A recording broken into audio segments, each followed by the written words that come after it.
We'll be starting with Chapter 6, Anxiety and Trauma Stressor-Related Disorders. Anxiety disorders. There are several that fall within this category: generalized anxiety disorder, panic disorder, obsessive compulsive disorder, social anxiety disorder, and post-traumatic stress disorder. Anybody that has persistent anxiety can be debilitating to their life, affect their ADLs. How we can help them is through medication and psychotherapy.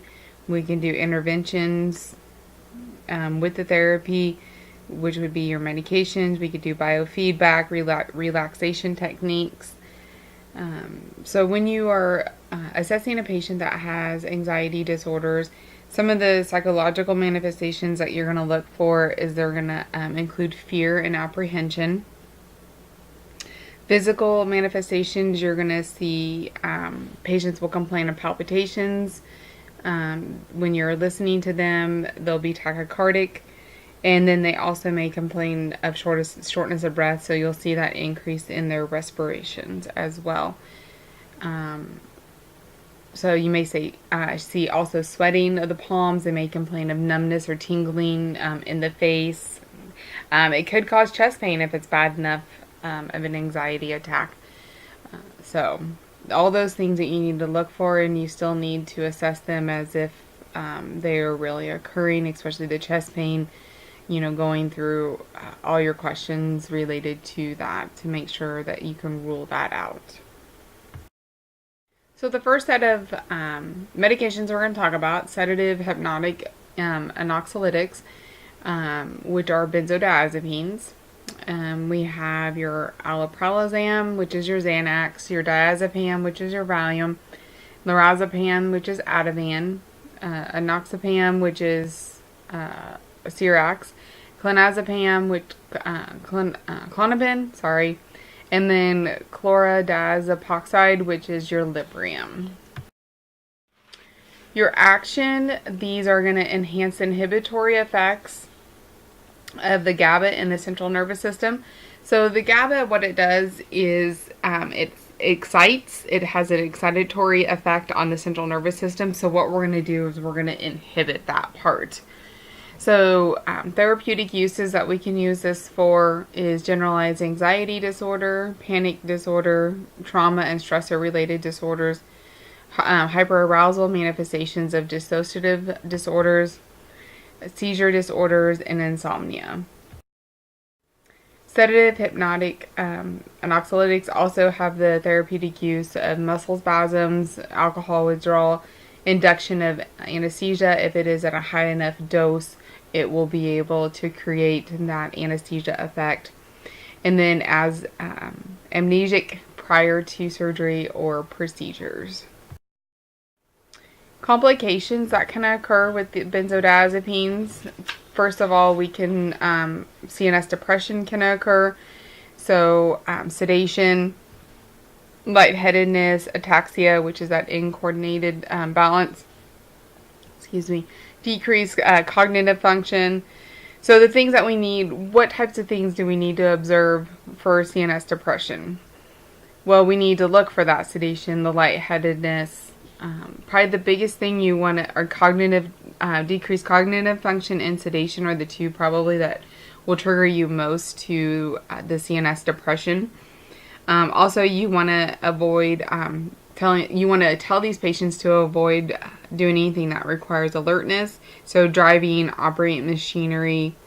Also avoiding alcohol, because you're just adding another depressant on top of this medication, or any other anti-anxiety medications that have the depressant effect to them, because then you're looking at severely depressing the respiratory system. Anterograde amnesia, so they're going to have difficulty recalling events after the medication has been given. Toxicity: there's acute toxicity, oral toxicity. With the oral toxicity, they're going to have drowsiness, there will be lethargic, confusion. IV toxicity, because some of these meds can be given IV. can lead to your respiratory depression, so depressing that CNS, severe hypotension, cardiac and respiratory arrest. So we need to be sure that we're ready with bedside, the ambu bag, just resuscitation equipment by the bedside. Benzodiazepines that are given IV are going to be your diazepam and your lorazepam. So for oral toxicity, we could do gastric lavage to get the medicine out. We can also administer active charcoal or saline cathartics. Remembering cathartics is like an enema that we can give. You can assist, as an LPN, you can assist the RN or provider with the IV administration of flumazenol for an overdose of benzodiazepines, which is going to counteract that. So you're going to have, it's going to work against, so it's going to be an antagonist to the benzodiazepines.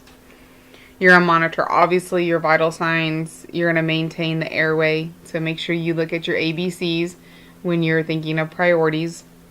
And then assist with any fluid and monitoring of the blood pressures. And then, like I said, make sure you have your resuscitation equipment by the bedside. Paradoxal response. This is going to give the opposite response. So insomnia, excitation. So they're going to be excited. Euphoria, anxiety, rage. So you just need to watch for these things, and if any of these occur, then you need to make sure that you report them to the nurse, to your RN, sorry. Some of these people will have withdrawal effects, so anxious, so they're already being treated for anxiety. It may cause that even more anxiety. Insomnia, diaphoresis, tremors, lightheadedness, delirium, hypertension, muscle twitching, and seizures. Withdrawal effects are not common with short-term use, so this is somebody that's going to be on it for long-term, that when they are being taken off of it, you need to do it slow, because they will experience those withdrawals. And you need to do it over several weeks, not just within a week or 3 days. Contraindications, these are pregnancy risk category Ds, with some of them being an X. So once again, X, we don't want to be using at all. D, it may come down to risk over benefit. They're classified as a Schedule 4 controlled substance. So they have to be written as a prescription. They can only get so much at a time to where they have to go back to the physician before they can be prescribed anymore. Contraindicated with anybody that has sleep apnea, respiratory depression, or glaucoma, because one of that pressure buildup for the glaucoma, respiratory depression is because they can depress that, and then your sleep apnea, you're already at risk for having that respiratory depression as well. So we don't want to stop breathing, and then if we add a depressant on top of it, that could aggravate that even more. Precautions, anybody that has liver disorder or a history of mental illness or a substance use disorder. And these are typically only used for a short period of time.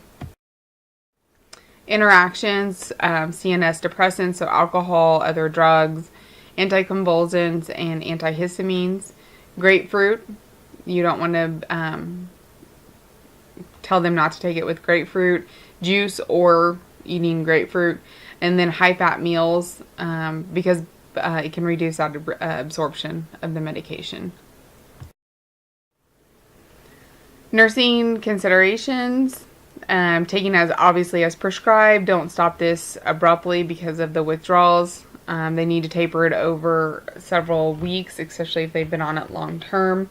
Sustained release tablets, so remember that we do not open or crush these pills. Inform the clients about the possibility of development of dependency during and after treatment. Notify the provider if they have any withdrawals symptoms that occur, and then keep this in a safe place due to the potential of dependency. Okay, the next group is the atypical anoxylytic non-barbiturate anoxylytic. The drug is buspirone, which is Buspar. The mechanism is unknown. They know it binds to the serotonin and the dopamine receptors. Dependency with this medication is less likely. Buspirone does not sedate or potentiate the effects of other CNS depressants. And the major disadvantages to this is the anti-anxiety effects develop very slowly. Uses, panic disorder, social anxiety disorder, obsessive compulsive and related disorders, trauma and stressor-related disorders, PTSD. Okay, so looking at PTSD, looking at the signs and symptoms, many of you know these, probably know these symptoms. What we're looking at is the efforts to avoid thoughts. They avoid certain activities. So if somebody has witnessed something, they may avoid that store or that area or that part of town. They don't want to go there. Poor memory. Feeling detached, feeling flat. A sense of foreshortened future. They have flashbacks. And so those are probably the flashbacks. Avoiding areas is probably going to be things that people remember about signs and symptoms. They're going to have difficulty with sleeping. So they're going to have experience insomnia. The anhedrona, this is lack of pleasure. They're going to be maybe more irritable. They'll have outbursts of anger. They'll be definitely more hypervigilant. So they're going to know what's going on around them. They go into stores, they go into different areas that they're not used to being. They take in everything. They know every little thing of what's going on and where everything is at. Difficulty concentrating. They have exaggerated startle response. So if somebody accidentally drops something and they're in the room or a nearby room, they may have that startle reflex when they hear it. And then intrusive thoughts they will experience as well. Okay, so atypical anoxylytics, non-barbiturate anoxylytics, complications, dizziness, nausea, lightheadedness, agitation. So for the nausea, they can take this with medication. Avoid any activities until they know how it's going to affect them. So the dizziness, lightheadedness. And then pretty much after they've been on the medication, a lot of these signs and symptoms are going to be self-eliminating to where they'll go away over time. And constipation is also another one. So once again, we can increase fiber, increase fluids, exercise to help combat the constipation. Contraindications, pregnancy risk B, or breastfeeding.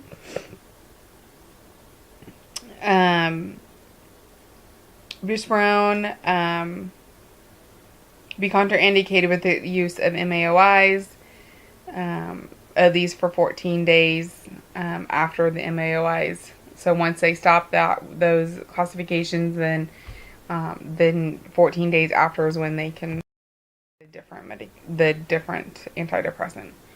Precautions: anybody with liver or kidney disease or dysfunction, interactions, erythromycin, ketoconazole, St. John's wort, grapefruit, and then your SSRIs.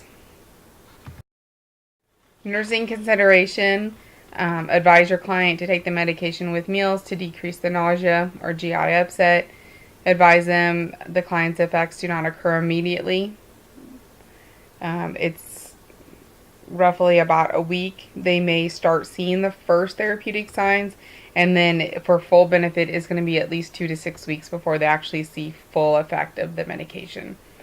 And then just instruct your client that tolerance, dependence, and withdrawal effects are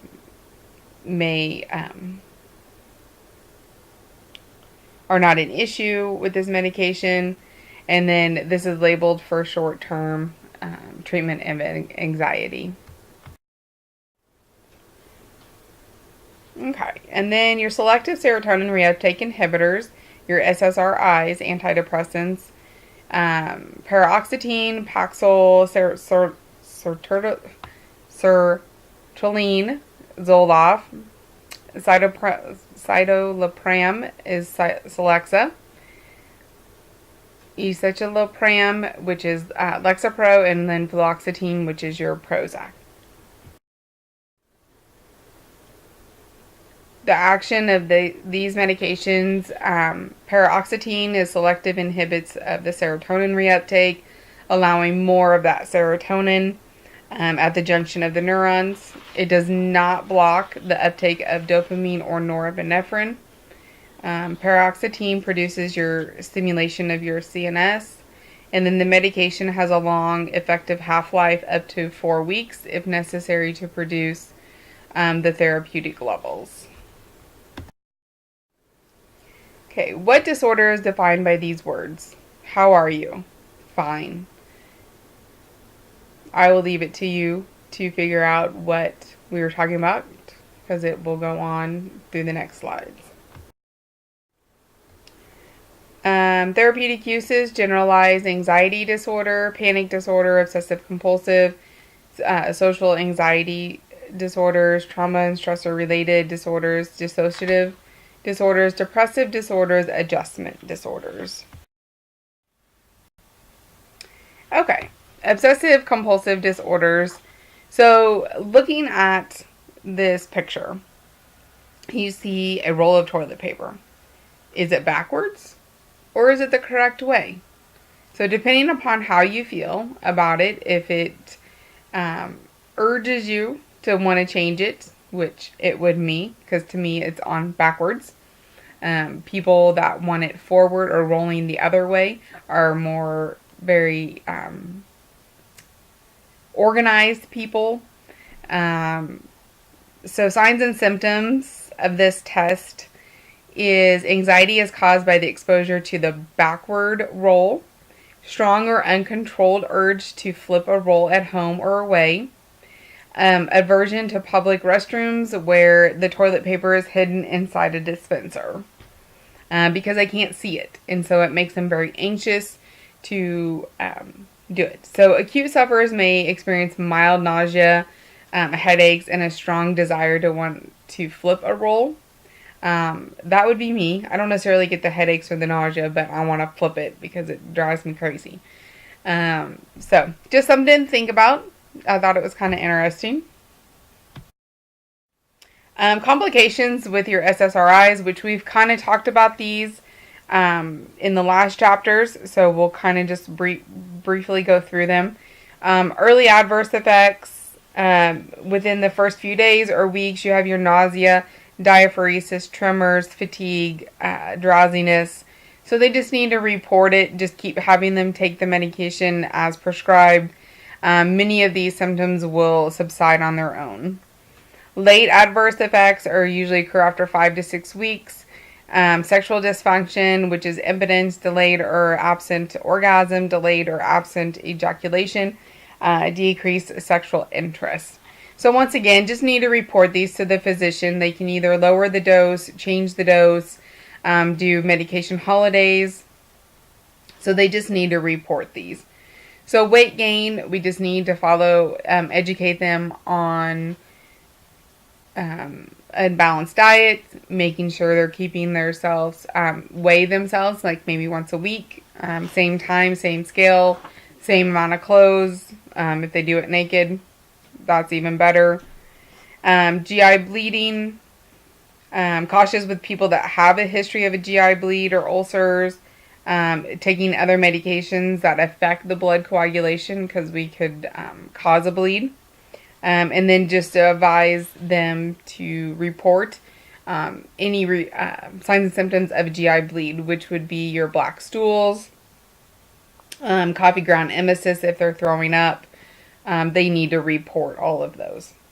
Then the bruxisms, which is the grinding and clenching of the teeth. Typically, they usually occurs during sleep. They need to report that because once again, the doctor can either prescribe a different class of medications.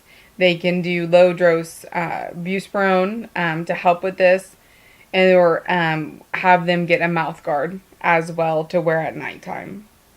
Withdrawal syndrome, nausea, sensory disturbances, anxiety, tremors, malaise, uneasy.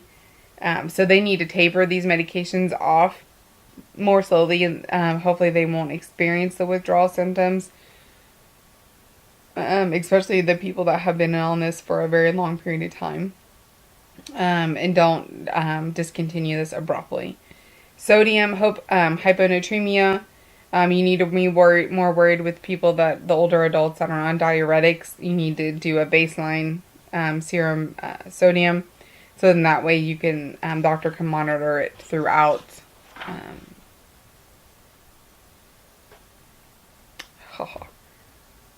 Therapy.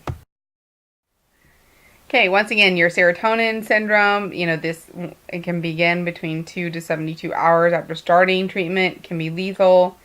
Your manifestations, agitation, they can be confused, disoriented, difficulty concentrating, anxiety, hallucinations, spastic jerking, muscle contractions, which is your myoclonus. Hyperreflexia, so their reflexes are going to be in a hyper state, so they're going to really react. Incoordination, tremors, fever, diaphoresis. So they need to resolve to get rid of these signs and symptoms. You need to discontinue the medication. Advise the client to report any of these that occur because it could indicate a lethal problem. So don't tell them to wait. Orthostatic hypotension, just change position slowly, make sure they monitor their blood pressure.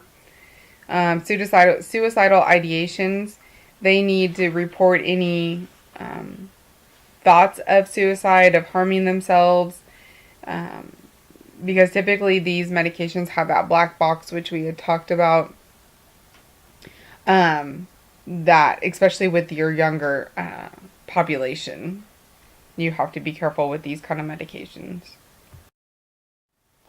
Contraindications, paroxetine, which is for all three of these. Pregnancy risk category D, so once again, risk over benefits. Avoiding your MAOIs or TCAs within 14 days because the serotonin syndrome can occur. Paroxetine, avoid any alcohol use because of the depressant that's in it. Precautions, anybody with liver, kidney dysfunction, seizure disorders, and a history of a GI bleed. Interactions, the use of MAOIs, antidepressants, or tricyclic antidepressants, any antiplatelet medications and anticoagulants, especially if they have a history of a GI bleed.